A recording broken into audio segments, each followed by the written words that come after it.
Thornwood Manor had stood on the bluffs overlooking the Pacific Ocean for nearly a century. Built in 1928 by a railroad magnate with more money than taste, it had passed through a dozen hands before falling into disrepair in the early 2000s. When I first saw it 3 years ago, the gardens were overgrown, the ballroom ceiling was water-stained, and the grand staircase had a crack running through 3 of its marble steps. I had fallen in love with it immediately. Now, standing in the restored foyer with its gleaming chandeliers and polished floors, I watched my family attempt to destroy the wedding I had spent 2 years planning. "We're canceling this venue," my mother announced to Helena, the event coordinator, with the kind of authority that came from decades of getting exactly what she wanted. "The wedding is off." Helena, a composed woman in her 50s who had coordinated hundreds of events in this space, looked from my mother to me with obvious confusion. "I'm sorry, Mrs. Lawson, but I don't have any cancellation request from the bride. The bride doesn't know what she's doing." My mother cut her off with a wave of her hand. "She can't afford this place anyway. We all know that. This wedding is a fantasy that's gone on long enough." My father stepped forward, his corporate lawyer persona fully activated. "We'll need a full refund of whatever deposit was paid. I'm sure you understand that under the circumstances, holding funds for an event that won't be taking place would be legally questionable." "Robert, please." My Aunt Patricia placed a hand on his arm, though her expression suggested support rather than restraint. "Let them handle this professionally." The them in question was the small army of family members who had descended on Thornwood Manor this morning, ostensibly for a final walkthrough before tomorrow's ceremony. My mother, my father, Aunt Patricia, Uncle William, my grandmother Eleanor, my younger sister Madison, and Madison's husband Derek, all gathered in the foyer like a jury that had already reached its verdict. I stood slightly apart from the group, next to my fiancé Nathan, who was gripping my hand so tightly I could feel my engagement ring pressing into my finger. His parents, Susan and Michael Chen, flanked his other side, their faces reflecting the same bewildered horror I felt. "Mrs. Lawson," Helena tried again, her professional smile showing strain. "I really need to speak with Ms. Lawson, with Olivia, directly about any changes to the event." "Olivia has nothing to say." My mother turned to look at me, her expression a mixture of pity and contempt that I had become intimately familiar with over the past 31 years. "Do you, sweetheart? You can't actually afford this venue. You can't afford that dress you picked out. You certainly can't afford to marry someone without a real career." Nathan stiffened beside me. He was a marine biologist who had spent the last decade studying coral reef restoration, work that was important and meaningful, even if it didn't come with a corner office or a 6-figure salary. "Catherine." Susan Chen's voice was sharp. "That's completely uncalled for." "Is it?" My mother raised an eyebrow. "I'm simply stating facts. Olivia works at a nonprofit. Nathan studies fish. Between the two of them, they probably make less than Madison's shoe budget." She laughed at her own joke, and several family members joined in. Madison, my younger sister by 4 years, smiled prettily. She had always been the golden child, married at 25 to Derek, an investment banker who came from old money and worked at a firm that managed even older money. Their wedding had been a $2 million affair at the Ritz-Carlton, featured in 3 bridal magazines, and talked about in our family with the kind of reverence usually reserved for religious experiences. My wedding, by contrast, had been met with skepticism from the moment I announced my engagement. "The venue alone is $80,000, my father said, addressing Helena as if I weren't standing right there. Ever checked? "There's no way Olivia could have afforded the deposit, let alone the full amount. Either she's committed fraud, or someone else is paying for this. Either way, we need to sort it out now, before this charade goes any further." "It's not a charade," I said quietly. Every head turned toward me. It was the first time I had spoken since the ambush began. "Oh, honey." My mother's voice dripped with condescension. "We know you want this to be real. We know you've dreamed of a beautiful wedding in a beautiful place. But dreams don't pay bills. And frankly, after everything Nathan's family has failed to contribute," she shot a pointed look at Susan and Michael, "it's time for someone to be honest with you. We offered to contribute, Michaelchin said, his voice tight with controlled anger. Multiple times. You refuse. Contribute what? A few $1,000s? My father laughed. This venue costs more than your house. The insult hung in the air, ugly and deliberate. Susan's face went red. Nathan made a sound low in his throat, something between a growl and a word. That's enough. I released Nathan's hand and stepped forward, placing myself between my family and his. You don't get to come into my wedding venue and insult my future in-laws. Your wedding venue? Madison laughed. Liv, please. You can barely afford your apartment. You drive a 10-year-old Honda. Last Christmas, you gave everyone homemade gifts because you couldn't afford real presents. I gave homemade gifts because I thought they were meaningful. You gave homemade gifts because you're broke.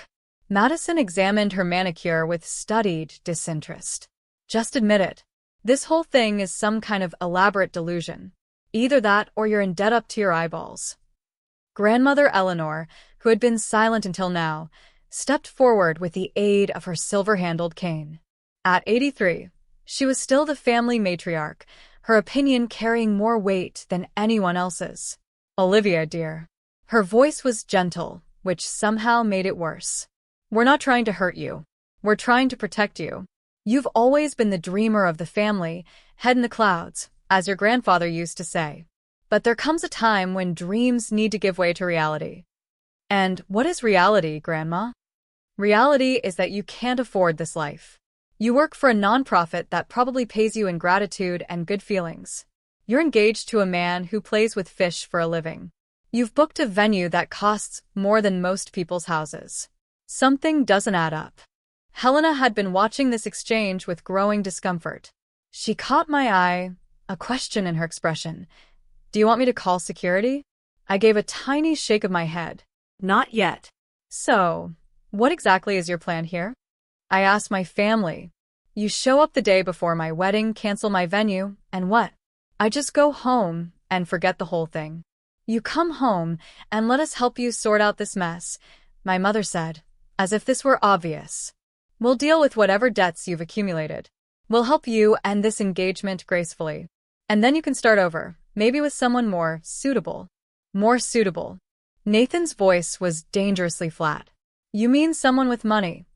I mean someone who can provide for her properly. My mother didn't even pretend to soften the blow. Someone from a good family. Someone who didn't grow up in... Where did you grow up, Nathan? Some farming community in the Central Valley. My parents are teachers, Nathan said. They worked hard to give me opportunities. I'm proud of where I come from. Yes, well. My mother's dismissive tone said everything. Pride doesn't pay for Thornwood Manor. Catherine, that's enough. Susan stepped forward, her small frame rigid with anger. You've insulted my son, my husband, and our entire family. You've tried to cancel a wedding that isn't yours to cancel. And you've done all of this based on assumptions that you've never bothered to verify. What's there to verify? My father spread his hands. We know what Olivia makes. We know what Nathan makes. We know what this venue costs. The math doesn't work. Maybe your math doesn't work, I said. Maybe you don't have all the numbers. My mother laughed. Oh, sweetheart. What numbers could we possibly be missing? Did you win the lottery? Find buried treasure? Rob a bank? She glanced at the rest of the family, inviting them to share the joke. Please enlighten us. Where did the money come from? Before I could answer, Helena's tablet buzzed. She glanced at it, and something shifted in her expression, a flicker of understanding, or perhaps relief. If you'll excuse me for just a moment, she said. There's a call I need to take. She stepped away, but not far, just to the edge of the foyer, where she could still be heard if she spoke loudly enough. And speak loudly she did. Yes, sir. Yes, they're here now. The Lawson family, yes. A pause.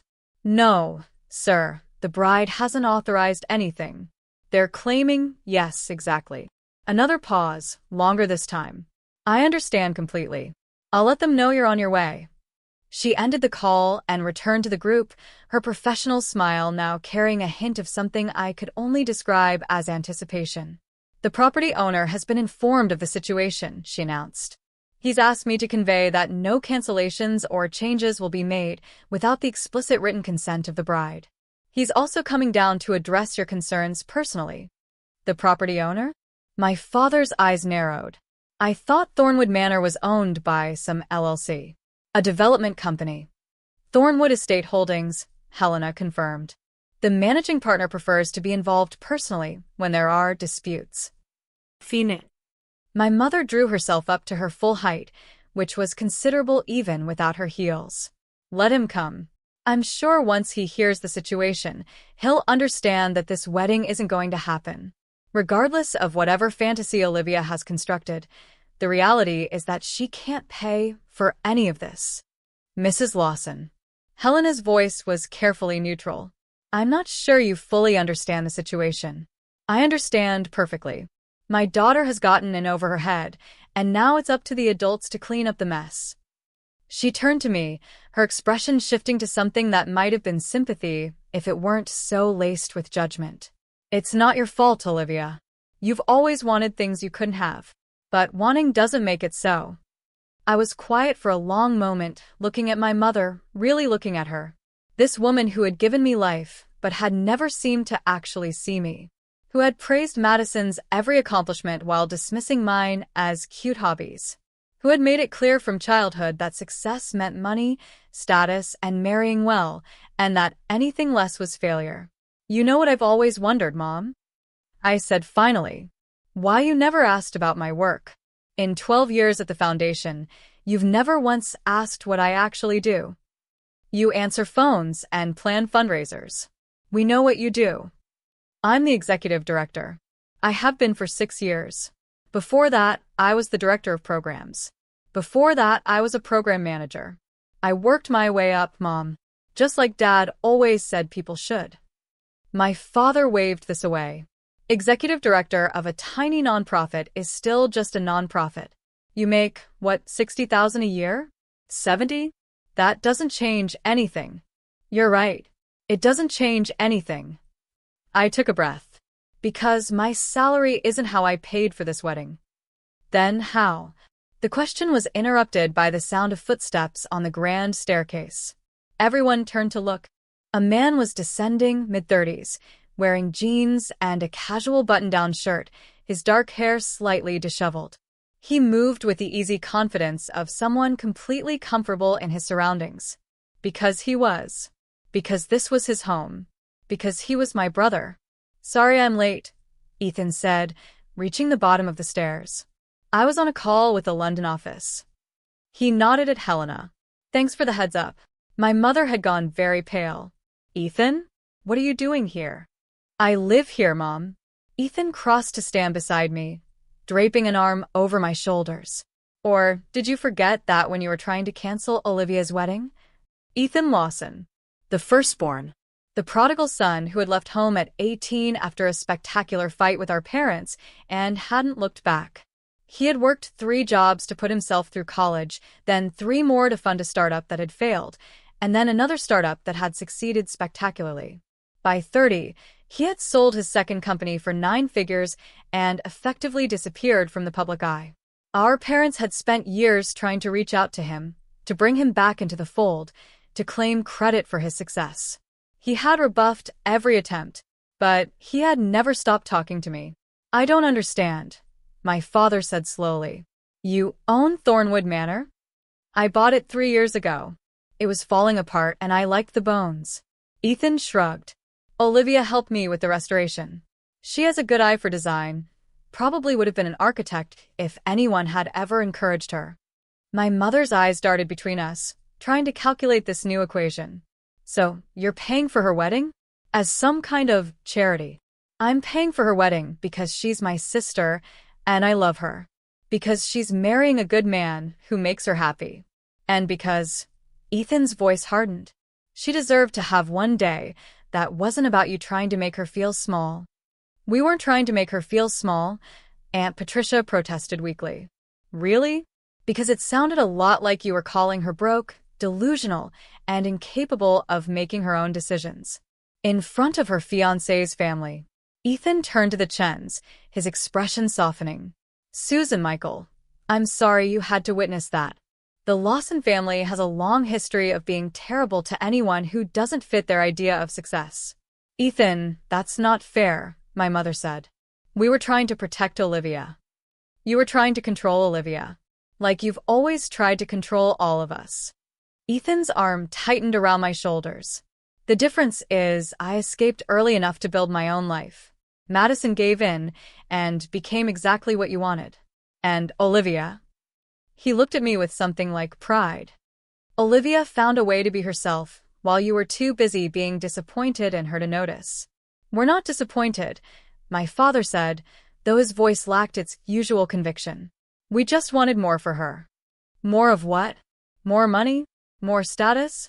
More misery? Ethan shook his head. She runs a nonprofit that provides housing assistance to homeless families. She's helped over 10,000 people find stable housing in the past decade. She makes $68,000 a year, and she's happier than Madison has ever been in her $2 million house with her investment banker husband. Madison's face flushed red. Excuse me? It's true and you know it. Ethan's voice wasn't cruel, just matter of fact. I'm not saying your life is bad, Madison. I'm saying you live by their rules, and their rules don't actually make anyone happy. They just make people rich and respectable and miserable. The foyer had gone silent except for the distant sound of waves crashing against the bluffs outside. My grandmother was leaning heavily on her cane, her face unreadable. My parents looked like they had been physically struck. The wedding is tomorrow, Ethan continued. Olivia is getting married here, in this house, to the man she loves. The venue is paid for. The catering is paid for. The flowers, the music, the photographer, all paid for. Not because Olivia couldn't afford a wedding, but because I wanted to give my sister one day of absolute perfection without any of you finding a way to ruin it. But you didn't tell us, my mother said. All these years, you didn't tell us you owned this place. You didn't tell us you were back in contact with Olivia. Because I knew exactly what would happen if I did. Ethan's voice was flat. You would have found a way to make it about you. To take credit for my success. To use my money to control Olivia the way you use yours to control Madison. I stayed away to protect myself. I stayed connected to Olivia because she was the only one who ever loved me without conditions. My mother's eyes filled with tears. That's not true. I love all my children. You love the children who do what you want. You tolerate the ones who don't. Ethan finally released me and took a step toward our mother. When I dropped out of law school to start my first company, you told me I was throwing my life away. When I was sleeping on a friend's couch because I couldn't make rent, you offered to help, but only if I came home and took the job Dad lined up for me. When I finally succeeded, you suddenly wanted to introduce me to all your friends as your entrepreneur son. But you never actually cared about me. You cared about what I represented. That's not. My mother started, but Ethan cut her off. When's my birthday, Mom? She blinked. What? My birthday. When is it? A horrible silence stretched out. I watched my mother's face cycle through confusion, effort, and finally, a shame so profound it seemed to age her years in seconds. March 15th, she tried. November 2nd, Ethan said quietly. I turned 35 last month. Did you call? Send a card? You have my address. I know you do because you've sent your assistants to try to contact me at least a dozen times over the years. My mother had no answer. Olivia calls every year, Ethan continued. She sends a gift. She remembers my favorite foods, my favorite books, the name of my cat. She asks about my work because she's actually interested, not because she wants to tell her friends about it. She's the only person in this family who ever made me feel like I mattered, not for what I could do or what I could become, but just for who I was. I felt tears sliding down my cheeks. Nathan's arm came around me, steady and warm. So yes, Ethan said, his voice hardening again. I'm paying for her wedding. I'm hosting it in my home. And tomorrow, I'm going to walk her down the aisle, assuming Dad doesn't want the honor after today's performance. My father looked like he had been struck. Of Of course I want to walk her down the aisle. She's my daughter. Then act like it. Ethan's voice brooked no argument. Tomorrow you will be here. You will be supportive. You will smile in photos and make pleasant conversation with Nathan's family. You will not make comments about money, about careers, about who deserves what. You will treat Olivia like the incredible person she is, and you will treat Nathan like the man who makes her happy. Is that clear? Another silence. Then slowly, my father nodded. Good. Ethan turned to Helena. Could you show the Lawsons to the guest cottage? I think everyone needs some time to cool down before the rehearsal dinner. Of course, sir. Helena's professional composure had fully returned, though I caught a hint of satisfaction in her eyes. If you'll follow me? My family began to move toward the door, subdued and uncertain. But Grandmother Eleanor paused, turning back to look at Ethan and me. I remember, she said quietly. Ethan frowned. Remember what? November 2nd. You were born during a storm. She smiled, something sad and soft in her expression. And Olivia used to save her allowance to buy you birthday presents. She would show me before she wrapped them, so proud of what she'd chosen. Grandma, I started. I know we've failed you both. She came closer, leaning on her cane. I know this family values the wrong things. I've known it for years, but I was too set in my ways to change anything. She reached out to touch Ethan's cheek, then mine. But I want you to know, I'm proud of you. Both of you. Not for the money or the manner or any of that. For staying kind. For staying true to yourselves. Ethan's composure cracked slightly. Grandma, walk her down the aisle tomorrow, Ethan. You've earned it. She patted my cheek gently. And you, my dear, have a beautiful wedding. You deserve it. She turned and followed the rest of the family out, leaving Ethan and me standing in the foyer with Nathan and his parents. Well, Susan Chin said finally, that was a lot. I laughed, a wet, shaky sound. I'm so sorry. I knew they could be difficult, but I never thought they'd actually try to cancel the venue. Don't apologize for them, Michael said firmly. You're not responsible for their behavior. He's right. Nathan pulled me closer. You're not your family, Liv. You've never been your family. Speaking of which, Ethan straightened his shirt, his composure returning. The rehearsal dinner is in 4 hours. I've got the chef making Nathan's mom's fried rice recipe. I hope that's okay, Susan. I found it online and thought it would be a nice touch. Susan's eyes widened. You're serving my recipe at the rehearsal dinner? Family recipes from both sides. That's what this wedding is about, right? Bringing two families together. Ethan smiled. The fact that it might annoy my mother is just a bonus. Susan laughed, a genuine, delighted sound. I think I'm going to like having you as family, Ethan. Likewise. He turned to me. Now. You have a wedding to prepare for. Helena will show you to the bridal suite. I had it redone last month, and I think you're going to love it. Nathan, the groom's quarters are in the East Wing. I suggest you both get some rest. What about you? I asked. I have some phone calls to make. He pulled his phone from his pocket, starting with the family lawyer, just in case Dad decides to make any more trouble between now and tomorrow. You think he will? No. Ethan shook his head. I think I scared him enough to behave. But preparation beats hope every time. He headed for the stairs, pausing halfway up to look back at me. Hey, Liv. Yeah. I meant what I said. You're the reason I stayed sane all those years. The reason I didn't just cut the whole family off and disappear. His expression softened. You saw me when no one else did. I just wanted to return the favor. Before I could respond, he was gone, disappearing up the stairs to whatever corner of this enormous house he called his own. Nathan squeezed my hand. Your brother is something else. He really is. I wiped my eyes with my free hand. I still can't believe he bought this place. He never even told me until the renovation was finished. Just called one day and said, Hey, want to come see my new house? That sounds like something he'd do. Nathan kissed my forehead. Come on. Let's go see this bridal suite. I have a feeling tomorrow is going to be a very long day. The wedding was everything I had dreamed it would be, and nothing like my family had expected.